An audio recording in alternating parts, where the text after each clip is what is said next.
Out of Time by C.A. Wynn.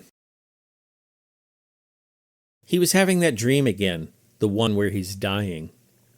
It was like all the others, dark and windswept, and with the smell of death in the air.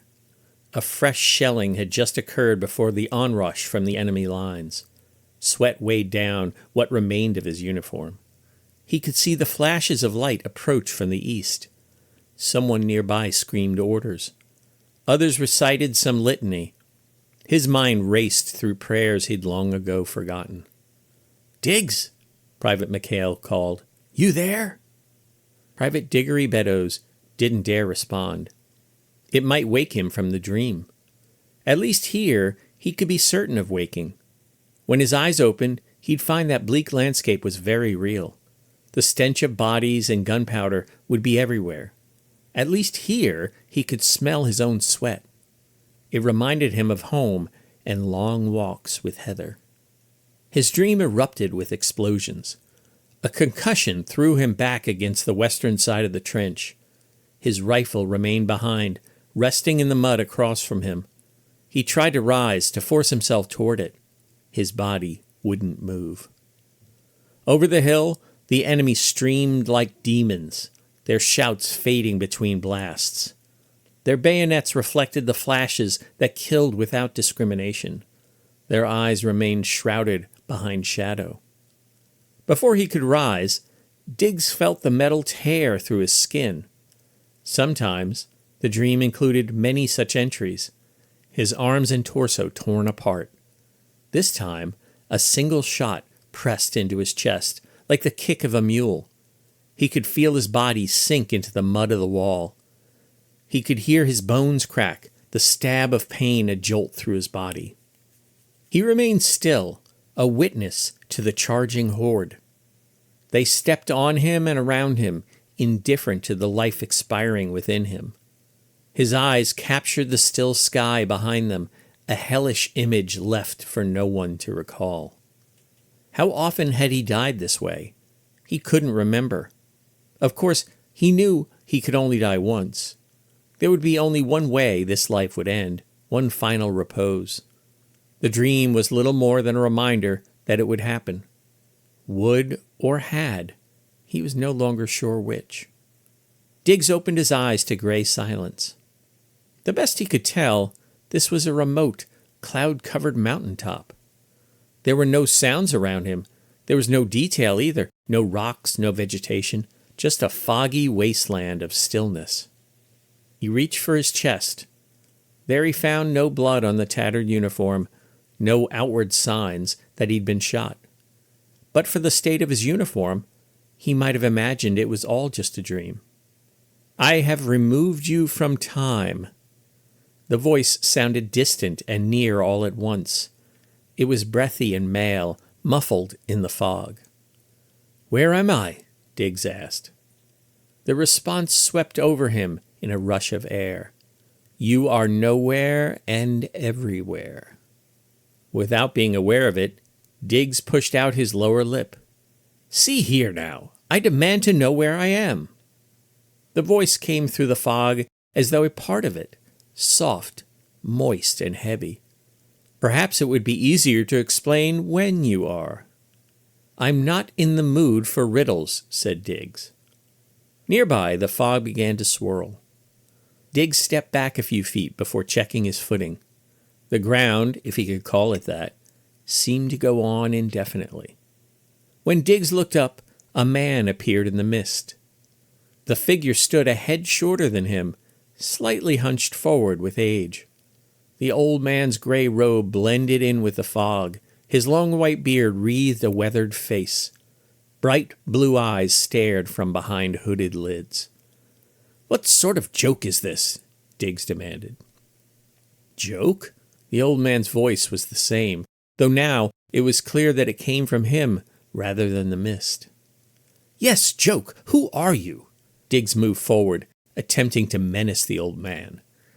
His hand reached for his carbine, but found nothing. "I am Shy, the keeper of time," the old man said, scratching at his careworn face. "I have been known by many names. You will learn them all in time. Diggs balled up his empty hands and leaned forward. "Where is this place? What have you done to me?" Shy opened his eyes and smiled. "I see we will have to teach you patience. Ironic that being outside of time requires such a skill, but it does." Diggs shook his head. "What are you on about?" "Private Diggory Beddoes died at the Somme in 1916, Shy said. "Died?" Diggs asked. "Private Beddoes fell during a German counterattack of Hessian Trench." Shy spoke as though reading from an obituary. "This minor tragedy occurred in the Battle of Moquet Farm, late September of that year." "But how could I have died? I'm here with you," Diggs said. The old man nodded. "How indeed?" Diggs reached again for his chest, this time falling to his knees. "Dead?" he asked. "So the history books tell it," the old man said. Diggs tore open the front of his jacket. There his pale chest betrayed weeks of too little rations, but no mortal wounds. "Hard to believe, isn't it?" Shy asked. "Weren't you just dreaming about it?" "Dreaming? How would you know?" Diggs asked. "And of her?" asked the old man. "I believe you call her your betrothed." Diggs rose, drawing in a long breath. "What is this about?" "You died in a trench on a night in September. The woman who waited for you was slow to recover. It would be years before Heather Wade opened her heart to another." "Opened her heart?" Diggs asked. Shy bit his lip. "I remember when I heard about my own death. I wondered if there was a better way to go about it, a better method to reveal the details. I didn't have a beloved, which probably flavors my approach. Regardless, I've decided that it's best to simply present the facts." "What are you on about?" Diggs asked. Shy's cold blue eyes held the young man's gaze. "You have been chosen. This is why I rescued you from death." Diggs put his hand to his forehead. "Chosen? For what?" Shy exhaled, and the mist obeyed, clearing around them. Through this, Diggs could see lights and flashes, the war raging well below them. "How is this possible?" Diggs asked.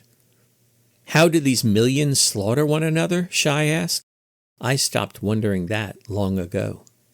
"I mean, what is this place?" Diggs asked. "It's not exactly a place.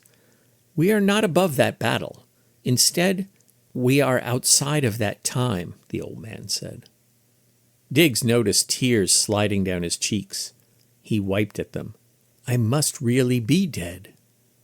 "You would have been had you remained down there," said the old man. "Have I passed over to the next life?" Diggs asked. Shy wrinkled his brow. "Still believe in heaven? Men have believed far worse." "Not heaven? Am I in hell?" asked Diggs. "And there is the binary," said the old man. "Heaven and hell, good and evil, right and wrong, also very ordered and structured. It's a simple world we've come from," said the old man. "We've?" asked Diggs. Shy shook his head.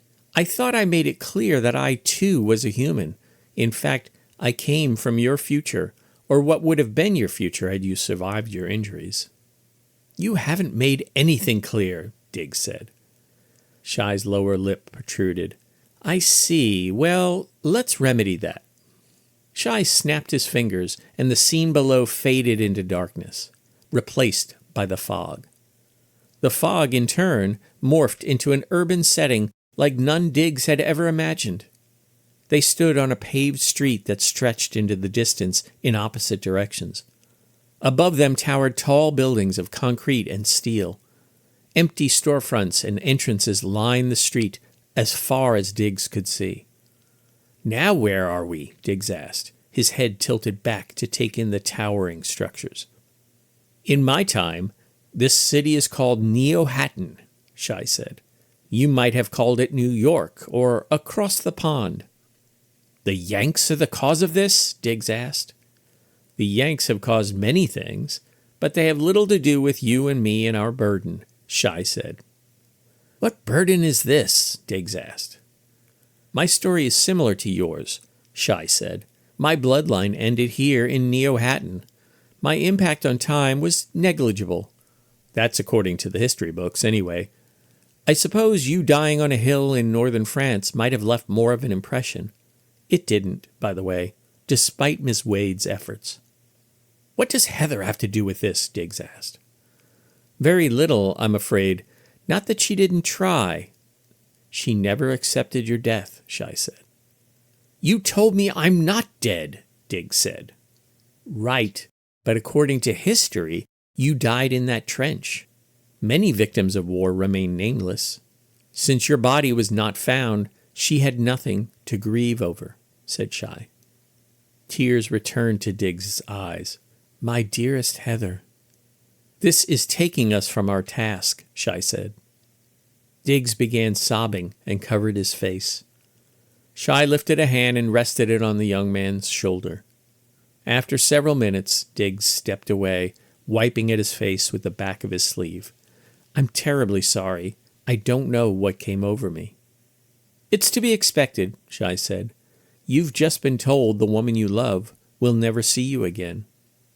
Diggs sniffled as he ran his arm across his nose. She won't see me?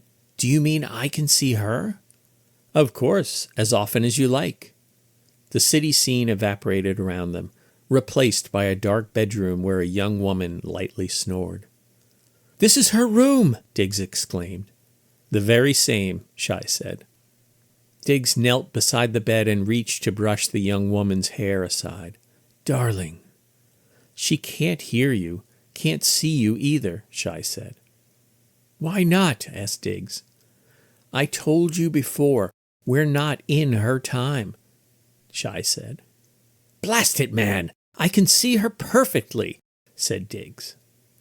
That's her, all right. You're betrothed, only she'll marry someone else one day, Shy said. Diggs stood and approached Shy, anger in his eyes. Get on with it, then. Explain what I'm doing here. As I said, we have a burden, you and I, Shy said. My portion of that is coming to an end. Yours is just now beginning. And what might that be? Diggs asked. Do you recall how this great war started? Shy asked. The war with Germany? Diggs asked. It started with the death of that Archduke. Right, but Franz Ferdinand nearly escaped assassination that day, Shy said. A prior attempt failed. Someone or something intervened, redirecting the bomb a safe distance to protect the royal couple. Diggs narrowed his eyes. Someone intervened?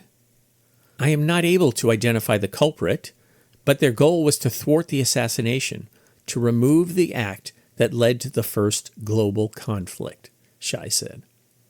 Are you saying we needn't have had this war? Diggs asked. No, I'm not saying that, Shy answered. This war in Europe is a significant event. It helps to shape much of what follows. Neither fascism nor communism would have left its mark on the world. Technological advances would also have been curtailed, delaying humanity's exploration of space. Then you're saying someone ensured the death of the Archduke? Diggs asked. According to the history books, a series of mistakes and misunderstandings led to the death of Franz Ferdinand and his wife. Someone with complete knowledge of the timeline orchestrated these mistakes and misunderstandings, Shy said. Diggs' face hardened. Would that be you? Shy shook his head slowly, the weight of millions of lives present in the cold blue of his eyes. And you brought me here to take on this responsibility, to manage the timeline the way you have done? Diggs asked.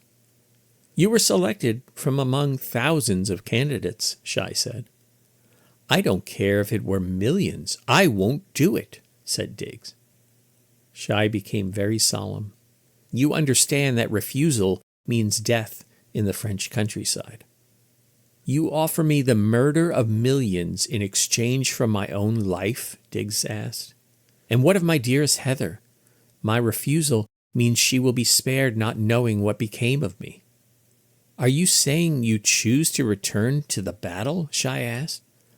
I would rather die 1,000 times than leave my Heather with such pain, said Diggs. As you wish, Shy said. Diggs found the deafening sound of explosions all around him. A concussion threw him back against the western side of the trench. His rifle remained behind, resting in the mud across from him. He tried to rise, to force himself toward it. His body wouldn't move. End of Out of Time by C.A.Wynn.